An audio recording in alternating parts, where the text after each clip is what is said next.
Hi everyone, কেমন আছো তোমরা সবাই? আমি ভালো আছি। আমার বাবা আছে, উনি এখানে। বাবা একটু হাই বলে দাও ভিউয়ার্সদের। হাই। সো আজকে লাস্ট টাইম আমরা কথা বলেছিলাম অন হোয়াট হ্যাপেন টু মা অ্যান্ড মার কি অপারেশন হয়েছিল, কি সার্জারি হয়েছিল এবং ডায়াবেটিস সম্পর্কে কিছু আমরা তথ্য দিয়েছিলাম, বাট নট ইন ডিটেলস। তো আজকে আমার বাবা he will speak to you on diabetes এবং ডায়াবেটিসে কি কি হয়, কি কি করা উচিত, কি করা উচিত না।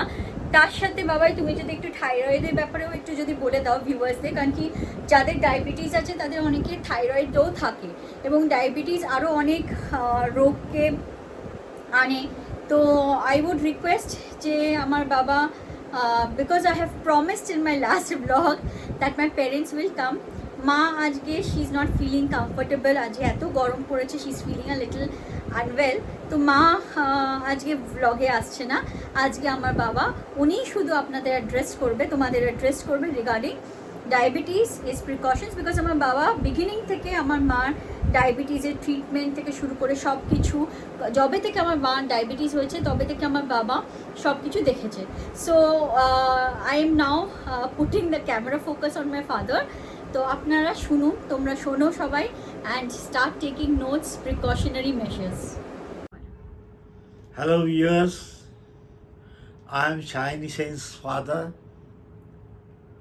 speaking to you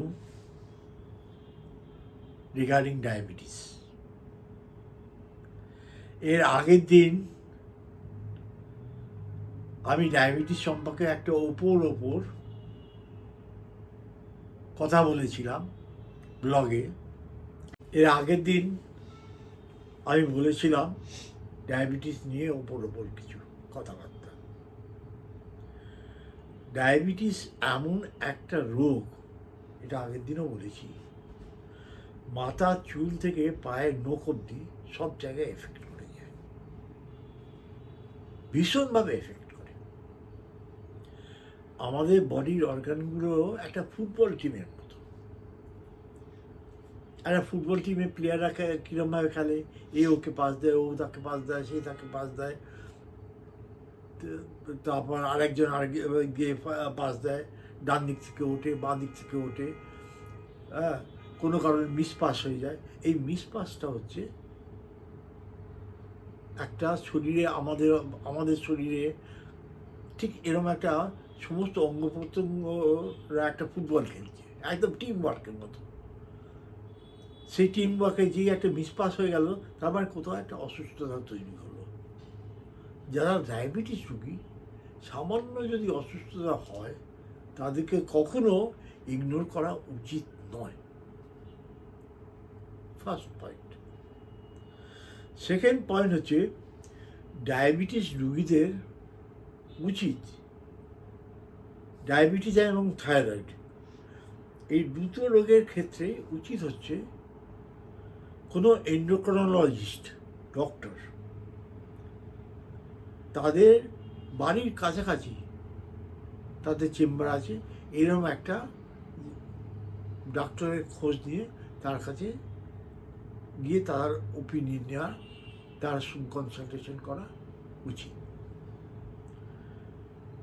ডাক্তারদের নিয়ে আমি কিছু মনে করবেন না, ডাক্তারবাবুরা যদি শোনেন, ডাক্তারদের নিয়ে কিছু প্রবলেম হয়েছে সমাজ ব্যবস্থায়। আপনারা কিছু মনে করবেন না, আমি কোনো খারাপ উদ্দেশ্য নিয়ে বলছি না, কিন্তু আপনারা যেটা করেন সেইটি বলছি এবং পেশেন্টরাও জানেন।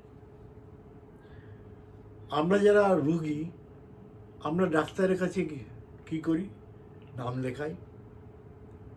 ডাক্তারবাবুর একজন লোক থাকেন, তিনি নাম লেখেন। নাম লেখার পর আমাদের বলেন এতটা থেকে এতটার মধ্যে আসবেন, 6টা থেকে 9টার মধ্যে আসবেন। আমরা ধরে নিই তাতে ডাক্তারবাবু 6টার সময় আসেন, কিন্তু ডাক্তারবাবু তখন আসেন না। তিনি বসিয়ে রাখেন পেশেন্টদেরকে, এলেন 8টা, 8:30, 9টার সময়, বা বাইরে থেকে ফোন করে জিজ্ঞেস করে নিন কতজন পেশেন্ট এসছে। হয়তো 20 জন নাম লিখিয়েছেন, তখন হয়তো 12 জন এসছে, হ্যাঁ। তিনি বললেন 15-16 জন এলে পর আমাকে ফোন করো, তখন আমি চলে যাব। তিনি অন্য কোথাও বসে চা কফি খাচ্ছেন। এই যে একটা ওয়েটিং পিরিয়ড তারা ঢুকিয়ে রেখে দিয়েছেন পেশেন্টদেরকে, এতে পেশেন্টদের খুব অসুবিধা হয়, খুব অসুবিধা হয়। এমন অনেক ডক্টর আছে যে বিভিন্ন কর্পোরেট হসপিটালও আছে, যে কোনো রোগের জন্য যদি যান আপনার সারা দিনটাই তাই সেই হসপিটালে চলে যায়। এই সরকারি হসপিটালের মতো হসপিটাল হয়ে গেছে। লোকেরা ঢুকছে সকালবেলা আর বেরোচ্ছে বিকেলবেলা, রাত্রিবেলা। এই অবস্থা একটা রয়ে আছে, যার ফলে সব মানে ডক্টর এবং পেশেন্ট, আমরা আমাদের ছোটো বয়সে যে রিলেশনটা দেখেছিলাম এখন কিন্তু সেই ধরনের রিলেশনটা নেই। শুধু তাই না, একটা পেশেন্ট সে ডক্টরের কে কনসাল্ট করার জন্যে 3-4 ঘন্টা ওয়েট করছে তার চেম্বারে, আর ডক্টর তাকে ঢোকালেন 1.5 মিনিটের মধ্যে, তিনি তার অসুবিধাটা বলার আগেই তার প্রেসক্রিপশন তৈরি হয়ে গেল। প্রেসক্রিপশনটা তার হাতে দিয়ে বললে এইগুলো খেয়ে নেন। কোন ওষুধ কেন খেতে হবে, কী জন্য খেতে হবে, কোনো কিছু বলেনি, যেটা বিদেশে আছে ওষুধগুলো বলে দেওয়া হয়, এই ওষুধ এই জন্যে, এই ওষুধ এই জন্যে। তো বাবা একটা প্রশ্ন আছে আমার, সরি হ্যাঁ। ইন্টারাপ্ট করছি। হ্যাঁ ঠিক আছে। প্রশ্নটা হচ্ছে যে অনেকের ধারণা হচ্ছে, স্পেশালি যারা আমাদের অনেকে যাদের সুগার নিয়ে জ্ঞান নেই, তারা অনেকেই ভাবে যে মিষ্টি খেলে হয়তো সুগার হয়। মিষ্টি খেলে কি অ্যাকচুয়ালি সুগার হয়? আর সুগার হলে তার সিমটমসগুলো কি? কারণ কি অনেকে হয়তো বুঝতেই পারেন না, যখন বোঝে যে সুগার মানে হয়ে মনে হচ্ছে, তখন বাই দিস টাইম তখন মানে হেলথ এত বেশি ডিটেরিয়েট করে যে তখন হয়তো কিছু হয় না। তো এইগুলোতে হোয়াট ডু ইউ থিঙ্ক, যে কি মানে what could be the reason? You raised a very pertinent and very intelligent question. Sugar যখন ধরা পড়ে বা সুগার যখন একটা মানুষের শরীরে আসে, তখন সে মানুষটা বুঝতে পারে না যে তার সুগার হয়েছে। সুগার থেকে তার যখন অন্য কোনো একটা অসুখ তৈরি হয়ে যায়, সেই ডক্টরের সঙ্গে যখন কনসালটেশনে যায়, সেই ডক্টর তাকে একটা সুগার টেস্ট করতে বলে দেয়, ফাস্টিং, পিপি অথবা বোধ। তখন দেখা যায় সে তো জানে না, সে মিষ্টি ফিষ্টি সব খেয়ে যাচ্ছে, সে জানে না যে তার সুগার হয়েছে। তখন তার সুগার হয়ে গেছে 420 রিডিং, এইরকম চলে আসছে। তখন ডাক্তার তাকে সুগারের ট্রিটমেন্টে শুরু করে দেয়। তাহলে ইনিশিয়ালি সে বুঝতে পারে না যে তার সুগার হয়েছে, অন্য একটা অসুখের কারণে সে ডক্টরের কাছে গেছে। সে doctor out of curiosity or some suspicion বললো যে আপনি একটা সুগার টেস্ট করুন। হ্যাঁ, করে তখন সে জানতে পারে তার সুগার হয়েছে। মিষ্টি খেলে যে সুগার হবে, নেক্সট পয়েন্ট হচ্ছে, মিষ্টি খেলেই যে সুগার হবে তা নয়, আবার মিষ্টি না খেলেই যে সুগার হবে না তাও নয়। অনেকে আছে মিষ্টি খায় না কিন্তু তার সুগার আছে, অনেকে আছে মিষ্টি খায় কিন্তু তার সুগার নেই। এটা ডিপেন্ড করে তার প্যানক্রিয়াস কীরকম কাজ করছে না করছে, তার প্যানক্রিয়াস ইনসুলিন প্রডিউস করছে কি না করছে, এটার উপর নির্ভর করে। সুগারে কি কোনো মানে একটাও কি সিমটম বোঝা যায় না? কোনো কি এজ আছে? মানে আমাদের ভিউয়ার্স যারা দেখছে তারা তো অনেক ডিফারেন্ট এজে থাকে, কোন এজে আসলে টেস্টগুলো আমরা নিজেরা করাতে পারি টু আন্ডারস্ট্যান্ড যে আমাদের সুগার আছে কি নেই? অ্যাকচুয়ালি সুগারটা এখন তো জুভিনাইল সুগার হচ্ছে, 16 বছরের বাচ্চাদের সুগার হচ্ছে। আমি একটা এক্সাম্পল দিচ্ছি। ওয়াসিম আকরাম, পাকিস্তানের স্পিড স্টার, একটা ইন্টারন্যাশনাল ফাস্ট বোলার ওই রকমের। আমি শুনেছি তার সুগার আছে। সে এক্সারসাইজ করে, সে ছোটে, নিজেকে ফিট রাখার জন্য চেষ্টা করে। হ্যাঁ, ন্যাচারালি খেলোয়াড়, তাকে নিজেকে ফিট রাখতে হবে। হ্যাঁ, সে সারা মাঠ ছুটে বেড়াচ্ছে, খেলায় T20 খেলা, 50 ওভার্সের খেলা, টেস্ট খেলা, এই সমস্ত খেলাগুলোতে একদম প্রচণ্ড জোরে বল করে ছুটে এসে, তার সুগার। তার সুগার খুব কম বয়সে ধরা পড়েছে, আমি যা শুনেছি। এবং এই যে কেন তার সুগার হলো তো আমরা বলতে পারবো না, আমরা জানি না। হতে পারে তার প্যানক্রিয়াস ঠিক মতো কাজ করছে না, বা অন্য কোনো অর্গানে কোনো একটা প্রবলেম তৈরি হয়েছে যার ফলে তার সুগারটা তো হয়ে গেছে। আমি যতদূর জানি যে ওয়াসিম আকরামে এইভাবে সুগারের ভুগছে। হতে পারে আমি ভুল হতে পারি, কিন্তু আমার যতদূর মনে আছে আমি কোনো একটা খবরের কাগজে এই ব্যাপারটা নিয়ে পড়েছি। আজকালকার দিনে যেরকম স্ট্রেসফুল লাইফ, বাবা স্ট্রেস থেকে অনেকে বলে সুগার হয়, ডায়াবেটিস হয়, অনেকে বলে যে মানে প্রচুর লাইফস্টাইলে যদি খুব উচ্ছৃঙ্খল টাইপের লাইফস্টাইল হয় তাহলে হতে পারে। তো এক্স্যাক্টলি কিসের জন্য হয় ডায়াবেটিস, এবং ডায়াবেটিস হলে কি আমাদের প্রচন্ড স্ট্রিক্ট ভাবে থাকতে হবে, মানে আমরা কি সাধারণ লাইফস্টাইল লিভ করতে পারবো না?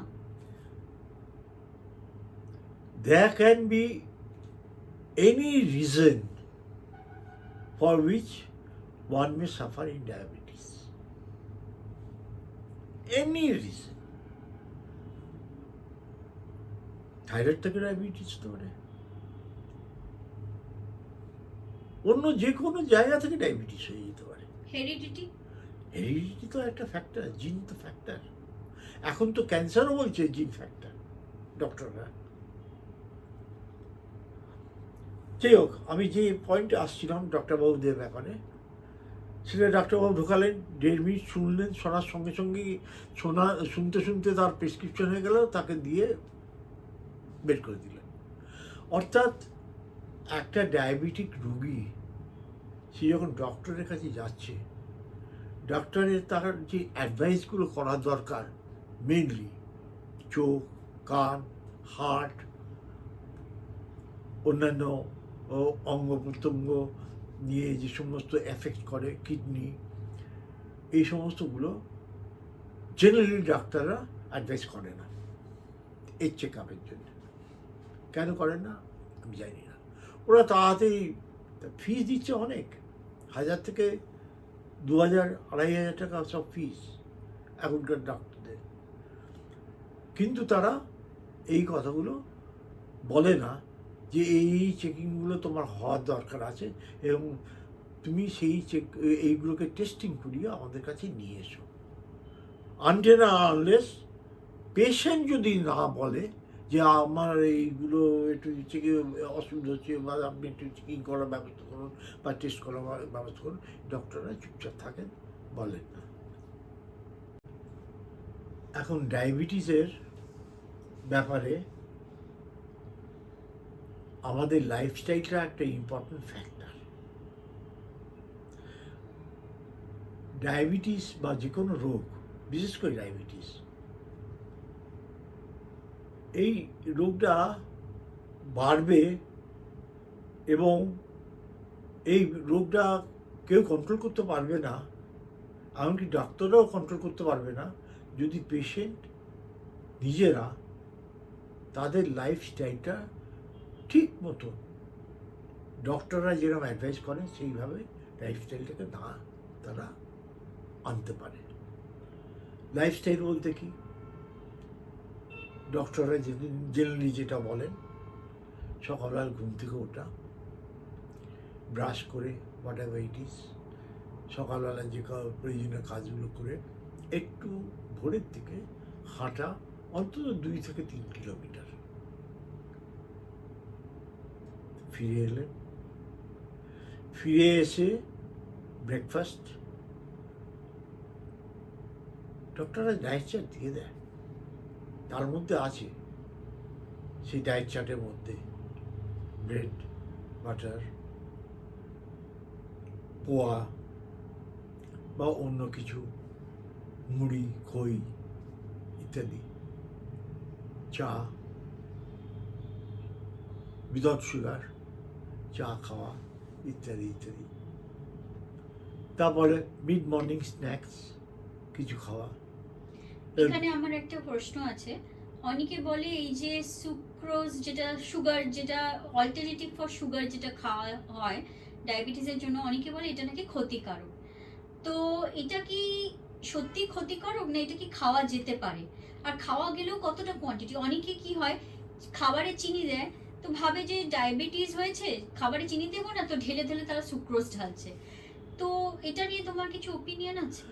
এই নিয়ে দ্বিমত আছে, এমনি মেডিকেল পার্সোনালদের মধ্যেও দ্বিমত আছে। জেনারেলি বলে চাটা উইদাউট মিল্ক, র চা খাও without sugar, without this sugar free or হোয়াটসএভার, এগুলো জেনারেলি খেতে বলে। কিন্তু যারা সুগার পেশেন্ট তাদের মিষ্টির প্রতি একটা গ্রেট অ্যাট্রাকশন তৈরি হয়ে যায়।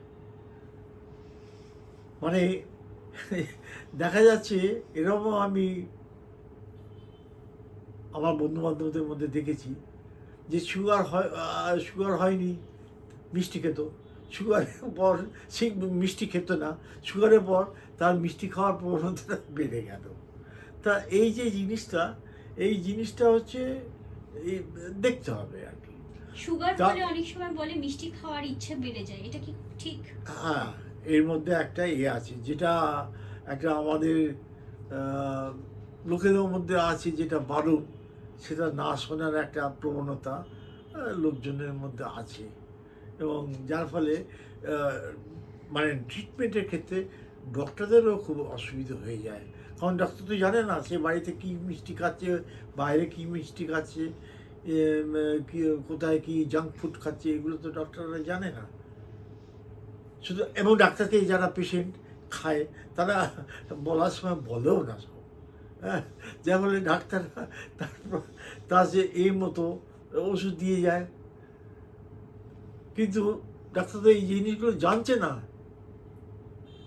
তাকে বলে দেওয়া হয়েছে প্রথম দিন যে তুমি এইগুলো খাও, এইগুলো খাও না, তাকে ডায়েট চার্ট দিয়ে দেওয়া হলো। তো সুগারে অনেক সময় বলে ভাত খেতে না, কার্বোহাইড্রেটস, ভাত, গাজর এগুলো খেতে বারণ করে। তো লাঞ্চে যেটা বলছিলে, লাঞ্চে তো সাধারণ আমাদের ইন্ডিয়ান ফ্যামিলিতে তো আমরা ভাত খাই, তাহলে সেটাকে কি করে কন্ট্রোল করা যাবে? মানে ভাত আর রুটি একই, মোরালেস আমি যা দেখেছি ও একই, তোমাকে কোয়ান্টিটিটা মেনটেন করতে হবে। ডক্টররা ভাত খেতে বারণ করে না, they just specify a quantity, তুমি এতটা ভাত খাবে, এক বাটি ভাত, তার সঙ্গে শাকসবজি, একটা মাছের ঝোল, আলু, গাজর, আলুটা খেতে বারণ করে, গাজরটা খেতে বারণ করে। হ্যাঁ, অনেকে আবার বলে আলু খাওয়া যেতে পারে। আর কি কি বারণ আছে সুগারে খাওয়া? সুগার খাওয়ার মধ্যে মাটির নিচে যে সবজিগুলো হয় সেগুলো বেসিক্যালি খাওয়া বারণ। তবে পেঁয়াজ, রসুন এই জিনিসগুলো খাওয়া যায়। কোনো এক সময় সপ্তাহে একদিন হয়তো একটু আলুর তরকারি খেলো যদি ইচ্ছে হয়। অনেকে আবার করে কি, আলুটা সেদ্ধ করে তার জলটা ফেলে দিয়ে তরকারিতে আলুটা দিয়ে খায়। হ্যাঁ, অর্থাৎ আলুর মধ্যে যে স্টার্চটা আছে সেটাকে বের করে দেয়, বের করে দিয়ে খায়। এই জিনিসগুলো আছে। ঘুম কতটা ইম্পর্টেন্ট হবে সুগারের জন্য? সেকেন্ড পয়েন্ট হচ্ছে যে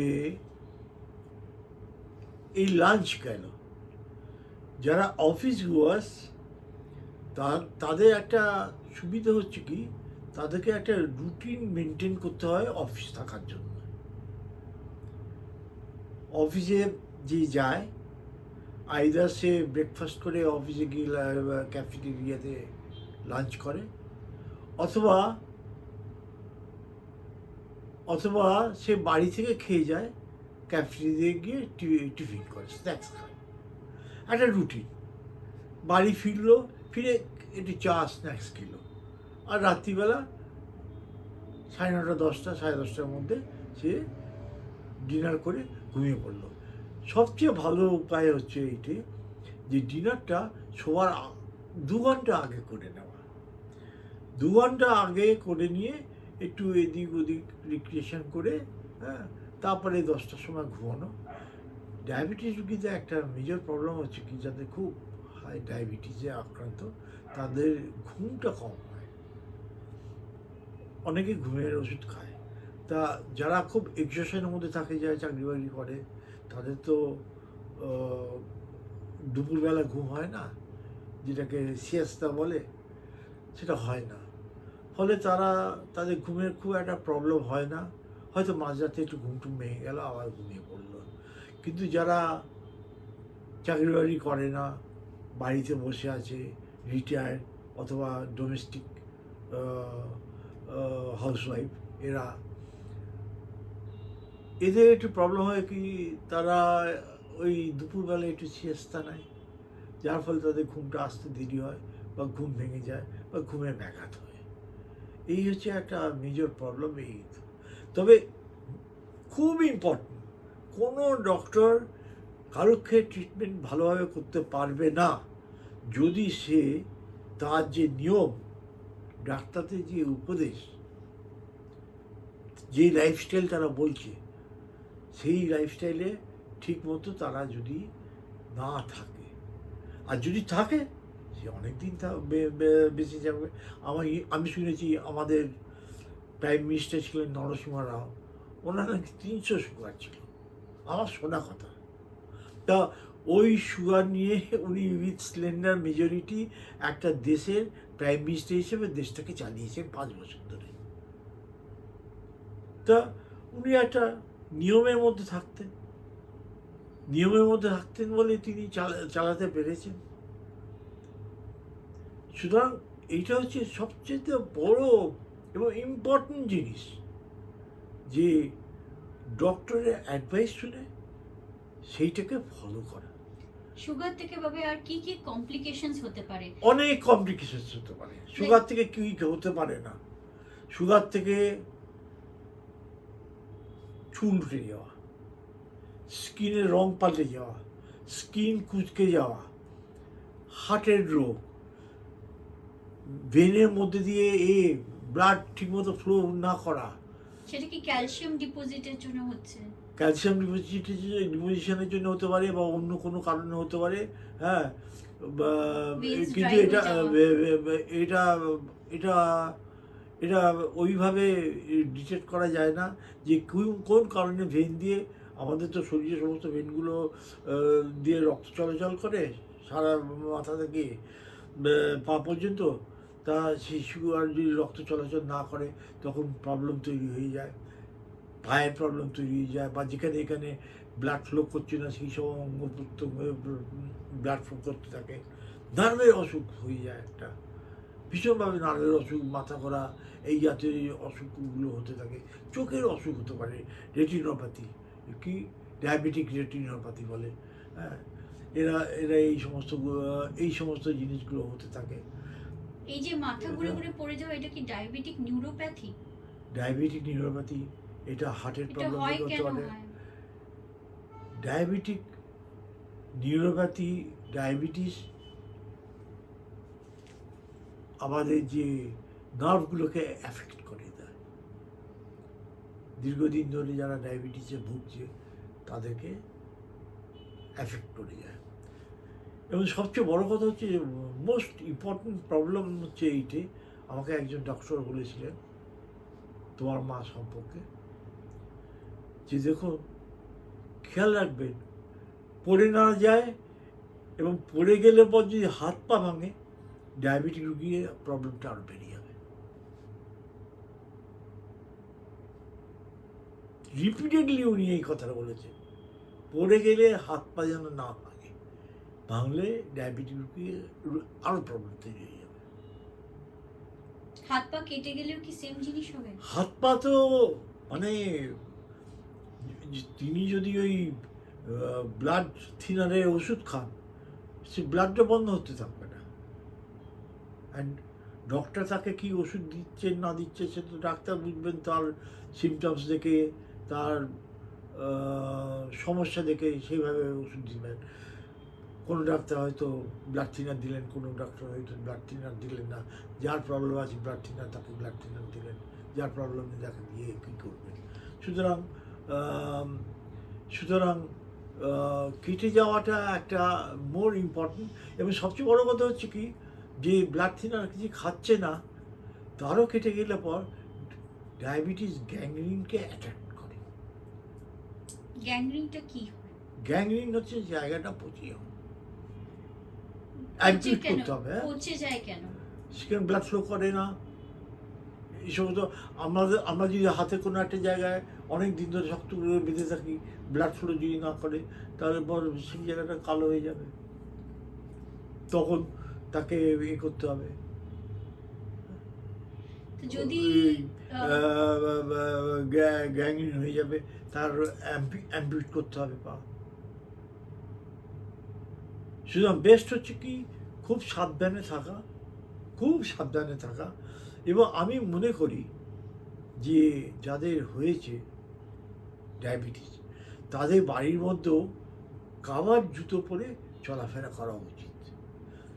কারণ পাটা হচ্ছে সবচাইতে ইম্পর্টেন্ট জায়গা, যেখানে একটা ঠক্কর লাগলে পর কেটে যেতে পারে, কোনো কিছু হতে পারে। আর সেই উন্ড থেকে তার যে কীটা হতে পারে তার অভিজ্ঞতা আমার আছে, আমি দেখেছি। আরেকটা যদিও ব্যক্তিগতভাবে ডায়াবেটিস বা সুগার নেই, কিন্তু আমি এই সুগার, আমার স্ত্রীকে sugar patient from day one, তার যেদিন থেকে সুগার হয়েছে, আমি বিভিন্ন ডক্টরের কাছে গেছি, ভালো ভালো ডাক্তারের কাছে গেছি, তাদের অ্যাডভাইস নিয়ে নিয়ে এসেছি, এবং নিয়ে এতদিন পর্যন্ত আমরা নিয়ে আসতে পেরেছি আর কি। আরেকটা কোয়েশ্চেন বাবাই, যে অনেকে বলে না যারা ইনসুলিন নেয়, তারা অনেকে বলে আচ্ছা ইনসুলিন মিষ্টি খেয়ে নি, কি আছে, ইনসুলিন একটু বেশি করে নিয়ে নেবো, এটা কি ঠিক আদৌ? না, একদম ঠিক না। ডক্টররা ইনসুলিনের ডোজ যা দিয়েছে সেই ডোজ খাবে, মানে ডক্টররা ইনজেকশন নেবে। এবং ইঞ্জেকশন নেবে। ডক্টররা বলেন যে 2 ইউনিট প্লাস মাইনাস তুমি করতে পারো। এই লিবার্টিটা তিনি দিয়েছেন পেশেন্টদের, ব্লাড টেস্ট করবে, করে বেশি থাকলে পর 2 ইউনিট প্লাস করে দেবে, আর বেশি থাকলে পর যদি সুগার বেশি থাকে 2 ইউনিট প্লাস করবে, আর যদি সুগার কম থাকে তাহলে 2 ইউনিট মাইনাস করবে। টেস্ট কিসে করবে? প্রতিদিন কি প্যাথোলজিকে ডেকে টেস্ট তো করা পসিবল নয়। না, আমাদের তো আজকাল বেরিয়ে গেছে মেশিন, গ্লুকোমিটার মেশিন, বিভিন্ন জায়গায় গ্লুকোমিটার মেশিন বেরিয়ে গেছে, সেই গ্লুকোমিটার মেশিনে টেস্ট করবে, করে এ করবে। সেটা মোরালেস একটা কাছাকাছি রিডিং নেয়। এমনকি হসপিটালে যারা পেশেন্ট আছে তাদেরকেও নার্সরা গ্লুকোমিটার মেশিনে টেস্টিং করায়। আচ্ছা অনেক সময় মানে অনেক সময় অনেকে বলে না সুগার ফল করে গেছে কিংবা খুব সুগার বেড়ে গেছে, এটা কি করে বুঝবো? মানে বাড়ির লোকজন যারা আছে তারা কি করে বুঝতে পারবে যে তার বাড়ির যে পেশেন্ট রয়েছে, কি যে যার সুগার ডায়াবেটিস রয়েছে, তার সুগার খুব হঠাৎ বেড়ে গেল কি খুব হঠাৎ কমে গেল, সেটা কি করে বোঝা যাবে? মানে আর এগুলো বেড়ে গেলে কি কমে গেলে ক্ষতি কি হয়, মানে হোয়াট ইজ দ্য ইয়ে? খুব খুব ভালো একটা প্রশ্ন করা হয়েছে। সুগার যদি কমে যায় বা বেড়ে যায়, জেনারেলি ডায়াবেটিস পেশেন্টরা এটা বুঝতে পারে, জেনারেলি ওরা বুঝতে পারে। কি সিমটমস হয় তাতে? সুগার কমার বাড়ার সিমটমস মোরালেস এক। ঘাম হওয়া কমা, যে সুগার কমা, ঘাম হওয়া, মাথা যন্ত্রণা, হ্যাঁ, পাখার হাওয়া, এমনকি এসির মধ্যে ঘাম হচ্ছে, সুগার কমার লক্ষণ। কি হাইপোগ্লাইসেমিয়া বলে? হাইপোগ্লাইসেমিয়া। এতে কি মৃত্যু পর্যন্ত হয় মানুষের? হতে পারে, হার্ট অ্যাটাক করে গেল, একটা সার্টেন লেভেল চলে গেলে, এমন একটা লেভেলে চলে গেল যখন যদি ইমিডিয়েটলি তাকে অ্যাটেন্ড না করা যায় তাহলে হতে পারে। এখন সুগার পেশেন্টকে বোঝার দরকার আছে, এটা সুগার পেশেন্টই বুঝতে পারে, বাইরের লোক কেউ বুঝবে না।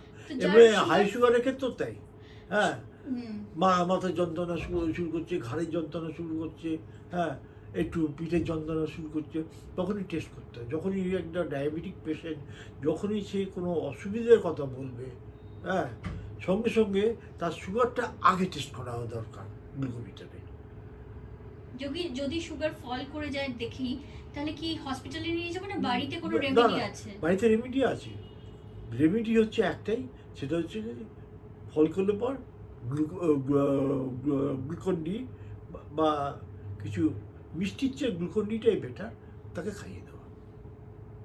আচ্ছা, মানে চিনি জাতীয় মিষ্টি জাতীয় জিনিস বেস্ট হচ্ছে গ্লুকন ডি রাখা, মানে রেডি অ্যাট হ্যান্ড, 1.5 চামচ জলে গুলে তাকে খাইয়ে দেওয়া। কারণ সুগার যখন ফল করে, মানুষ কিন্তু এমনি যদি রসগোল্লা বা অন্য কিছু দেওয়া হয় সে খেতে পারে না, গিলতে পারে না।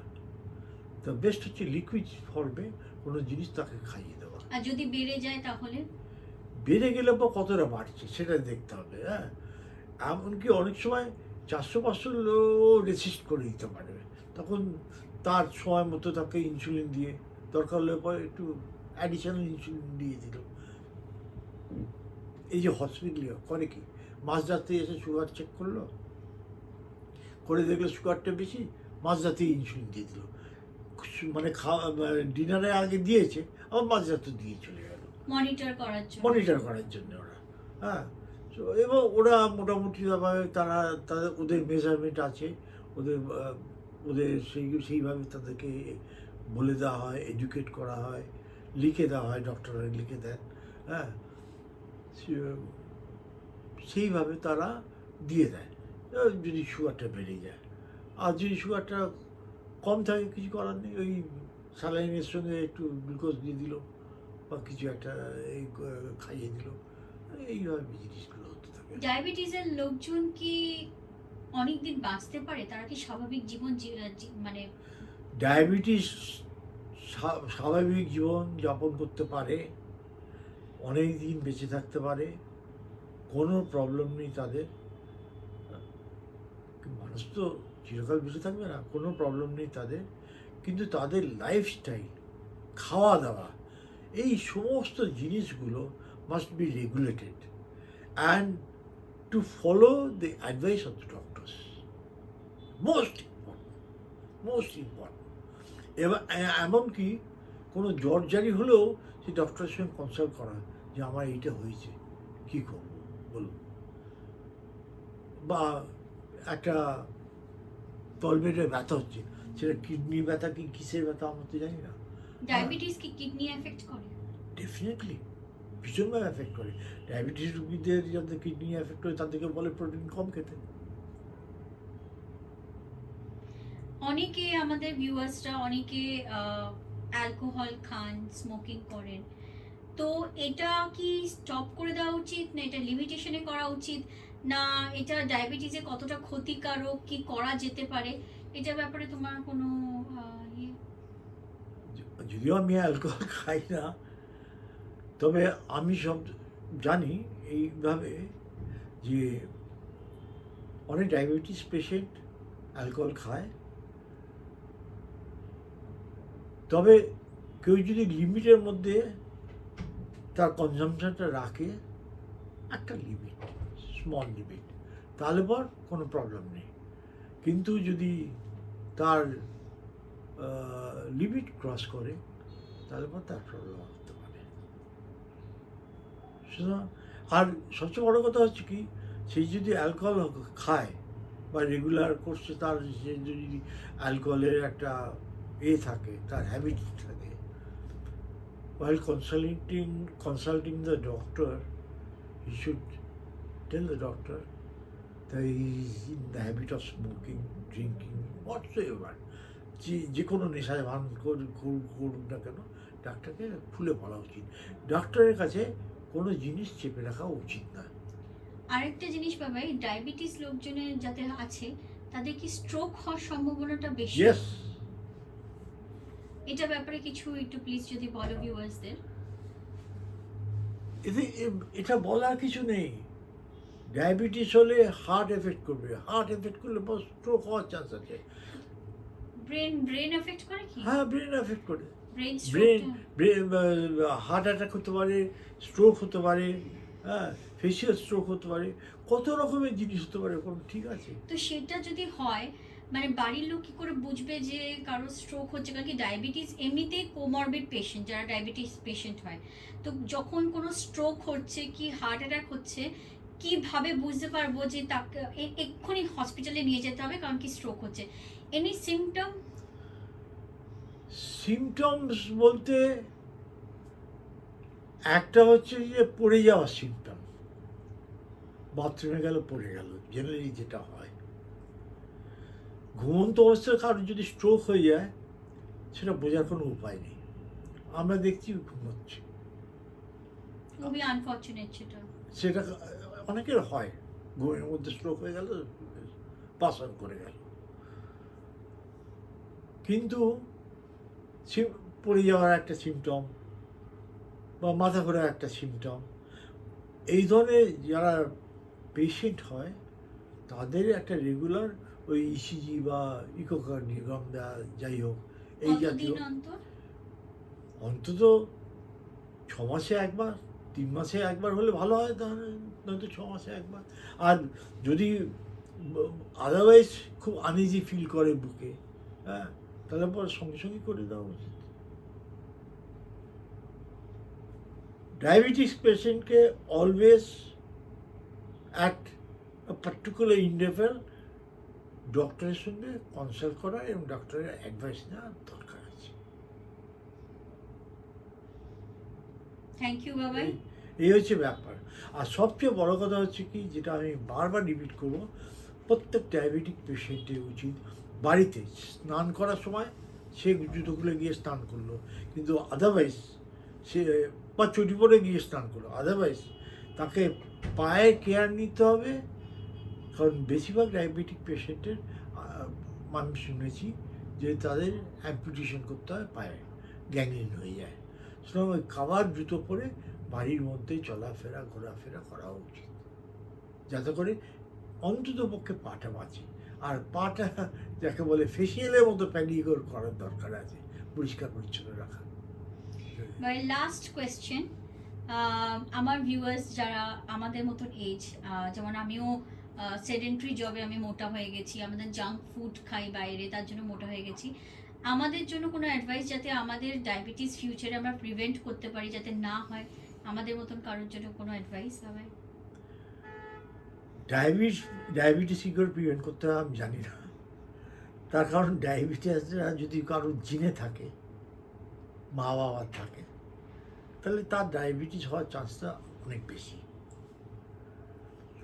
দ্বিতীয়ত, যেটা আগের ব্লকে বলেছিলাম, লাইফস্টাইল, খাওয়া দাওয়া, জাঙ্ক ফুড খাওয়া, এই সবগুলোর জন্য ডায়াবেটিস হয়, হতে পারে। স্ট্রেস, আজকের ছেলেমেয়েরা মানে নিজেকে এস্টাবলিশ করার জন্যে সারা রাত জেগে পড়াশোনা করছে, সারা রাত জেগে পড়াশোনা করে স্ট্রেন নিয়ে তারা যাচ্ছে, তাকে কম্পিটিশান করতে হচ্ছে যে হচ্ছে যাতে করে ভালো নম্বর পাই, যাতে করে আমি একটা ভালো চাকরি পাই। চাকরির ক্ষেত্রেও আমি দেখছি, তোমাদের দিয়েই আমি দেখছি, তোমরা অফিসে খাচ্ছ, বাড়িতে ফিরে রাত্রি 1:30 2টো অবধি, হ্যাঁ, তোমাকে তোমার বোনকে দেখছি তোমরা ল্যাপটপ নিয়ে খুলে কাজ করছো। এই যে স্ট্রেন, এই যে প্রেশার, এই প্রেশারটা মানুষের নেওয়ার ক্ষমতা কতখানি। একটা বয়স অবধি আছে, তারপর আর পারা যায় না। আমার ধারণা 55, মানে 50 to 55, এই প্রেশারটা একটা নিতে পারি। এই প্রেশারটা তোমরা নিচ্ছ আজকে, তারপর নিতে পারবে না। কিন্তু 60 অবধি তো তোমাকে চালাতে হবে। তোমরা চাকরি করছো, তোমাদের আর্নিংয়ের একটা ব্যাপার আছে, তোমাকে অ্যাটলিস্ট মিনিমাম 60 ইয়ার্স অবধি সেই আর্নিংয়ের রাস্তাটা রাখতে হবে। কিন্তু এই প্রেশারে আমার ধারণা অনেকে পারবে না, তারা আর্লি রিটায়ারমেন্ট নিয়ে বেরিয়ে চলে যাবে। তখন কী করবে? এই যে একটা সামাজিক একটা অস্থিরতা, যার মধ্যে আমরা সকলে মিলে পড়ে রয়েছি। ইনফ্যাক্ট যে ছেলেমেয়েরা এই ধরনের প্রেশারে কাজ করছে, পড়াশোনা করছে, তাদের বাবা মারও কিন্তু তাদের ছেলে মেয়েদেরকে দেখে টেনশন তৈরি হচ্ছে। And it is adding to his ailment, his or her ailment. এটা থেকে বাঁচার উপায় কি? সমাজ ব্যবস্থাটাই এরকম হয়ে গেছে, এর থেকে বাঁচার কোনো উপায় নেই। যতক্ষণ পর্যন্ত সঠিকভাবে সমাজ ব্যবস্থার সমস্ত দিকগুলো ঠিকভাবে রাখা না হয়, এই প্রেশার থেকে যাবে। এবং আগামী দিনে এই সমস্ত নেক্সট জেনারেশন যারা আছে, যারা তোমাদের চেয়ে বয়সে ছোট, এখন ক্লাস 6-7-এ পড়ছে, তাদের আরও প্রেশার আসবে, তাদের আরও কম্পিটিশন করতে হবে, তাদেরকে আরও লড়াই করতে হবে জীবনে এস্টাবলিশ করার জন্য। সুতরাং মানে সো বাবাই, আমার ব্লগটা আজকে এন্ড করবো with a positive note. If you can say something positive, যে আমার ভিউয়ার্সরা যাতে দেখতে পারে, কারণ কি এত কিছু তো শুনলো রোগ নিয়ে, ওয়ান পজিটিভ হোপ যেটা নিয়ে তারা ওয়ার্কআউট করতে পারে বা কিছু করতে পারে, so that they can live a long and healthy life. তুমি যদি লাস্ট একটা বলে ব্লগটাকে শেষ করো। একটাই উপায় হচ্ছে, follow a routine and don't allow anyone to disturb you. এখানে একটা জিনিস হচ্ছে কি,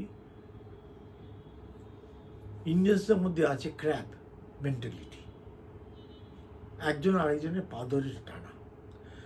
এখন কেউ যদি পা ধরে টানতে চায়, টানো, don't get worried of it. তোমার কাছে খোলা ময়দান, তুমি তোমার মতো পড়াশোনা করো, তুমি তোমার মতো লড়াই করো, তুমি তোমার মতো এগোয়ার চেষ্টা করো।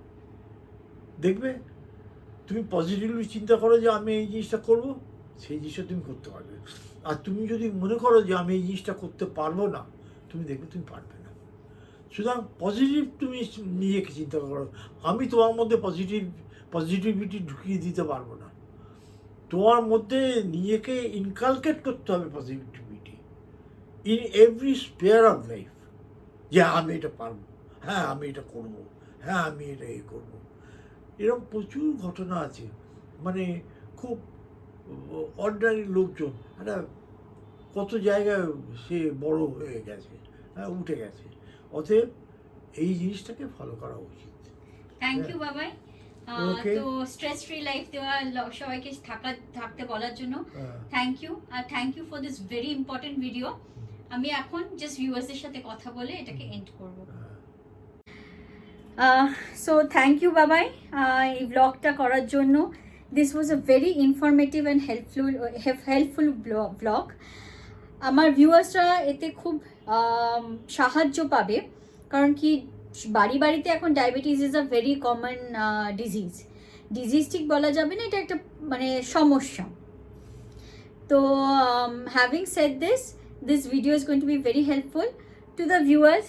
তোমাদের যদি এটা ভালো লেগে থাকে ভিডিওটা, যদি মনে হয় যে ইনফরমেশনসগুলো প্রচণ্ড কাজে লাগবে তোমাদের, আর কিছু যদি তোমরা জানতে চাও, please comment on the vlog below, and I will bring more information from my father, mother, and মানে আমার যারা জেনা পরিচিত আছে doctor relatives on this aspect, on this topic, যারা বলতে পারবে তাদেরকে নিয়ে আসবো।